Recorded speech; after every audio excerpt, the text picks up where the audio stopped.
acara Siromi, Siraman Rohani Minggu, bersama saya Bruder Hengki Alma. Sahabat milenial yang terkasih, hari ini adalah minggu biasa ke-7, 20 Februari 2022. Melalui Injil hari ini, Lukas bab 6 ayat 27 sampai 38, Yesus mengajak kita untuk senantiasa mengasihi sesama, bahkan terhadap musuh sekalipun. Sobat milenial, adakah Anda memiliki pengalaman bermusuhan dengan sesama dalam hidupmu? Jika ada, apa yang akan Anda lakukan bila ada orang di sekitarmu yang menyakiti atau melukai hatimu atau menzolimimu? Umumnya, reaksi kita adalah marah-marah, menegur dengan sangat kasar, dengan keras, bahkan mungkin memukuli,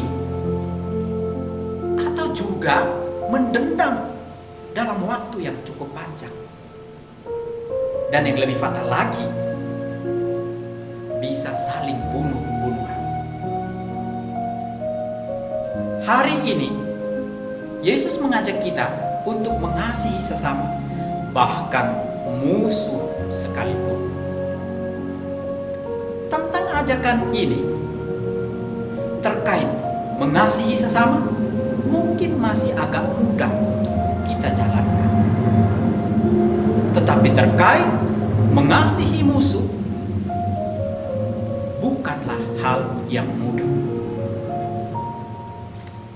Bagaimana mungkin saya mengasihi seseorang yang telah menyakiti hati saya?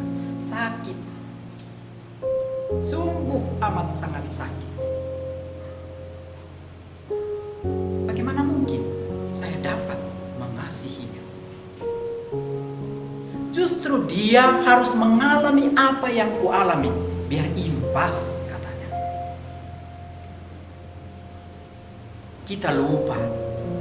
Sungguh saudara-saudara, kita lupa bahwa ketika kita mengasihi orang yang mengasihi kita, apa lebihnya kita? Tidak ada sesuatu yang lebih. Sebab orang jahat pun melakukan hal yang sama. Sekelompok pencuri mengasihi kelompok pencuri yang lain. Kelompok penjahat tertentu mengasihi kelompok penjahat tertentu. Apa lebihnya jika kita hanya mengasihi orang yang mengasihi kita? Kita sama dengan orang-orang itu, orang-orang jahat itu. Justru ketika kita melakukan hal sebaliknya, mengasihi musuh, sebagaimana apa yang dikatakan oleh Yesus sendiri, disitulah letak kualitas keimanan kita. Disitulah letak kualitas kita sebagai anak-anak Allah. Seringkali juga kita lupa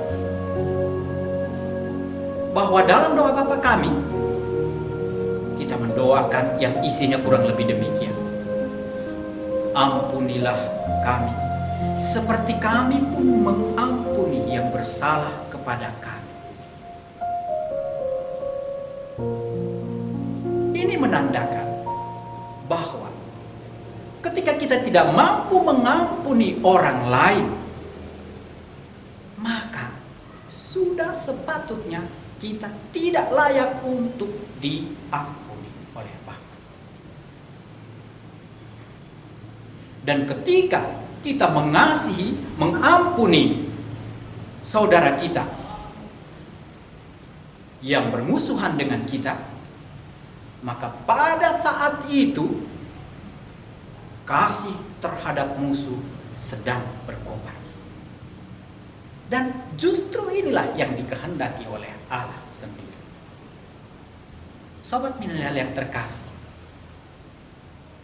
Yesus sendiri telah menunjukkan kasih-Nya yang amat besar kepada kita.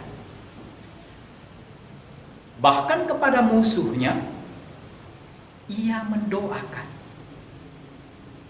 "Ya Bapa, ampunilah mereka, sebab mereka tidak tahu apa yang mereka perbuat. Untuk itu, sebagai orang yang telah dikasihi oleh Allah secara cuma-cuma, sebagai anak-anak Allah, kita perlu imitatio Christi. Kita perlu mengkopi apa yang dilakukan oleh Kristus sendiri, yakni mengasihi musuh sekalipun berat adanya. Sebab disitulah letak kualitas kita sebagai anak-anak Allah. Mengasihi musuh akan membuat kita menjalani hidup dengan damai. Mengasihi musuh sama juga dengan mengasihi diri kita sendiri yang seringkali juga menyakiti, melukai, menzolimi orang lain. Untuk itu, marilah kita hidup di dalam kasih. Salam kasih persaudaraan. Selamat hari Minggu. Tuhan memberkati.